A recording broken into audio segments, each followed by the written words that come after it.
அனைவருக்கும் இனிய காலை வணக்கம். நான் தான் உங்கள் காந்திஜி. மகாத்மா காந்தி 1869ஆம் ஆண்டு அக்டோபர் 2ஆம் தேதி குஜராத்தில் உள்ள போர்பந்தர் என்ற கிராமத்தில் பிறந்தார். எனது சிறுவயது பெயர் மோகன்தாஸ் கரம்சந்த் காந்தி. இந்தியாவின் சுதந்திரத்துக்கு நான் மிகப்பெரிய பங்களிப்பை செய்துள்ளேன்.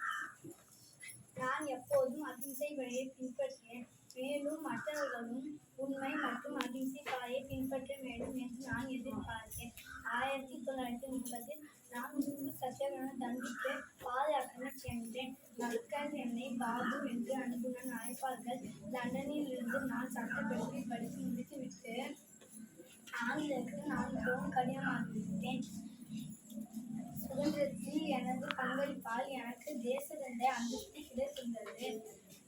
நான் உப்பு சக்கரத்தை சுருட்டி அதில் நூல் தயாரித்து அதில் செய்யப்பட்ட வேட்டை அணிந்து வந்தேன். நான் எப்போதும் எளிமையான வாழ்க்கையை வாழ்ந்து வந்தேன். நன்றி.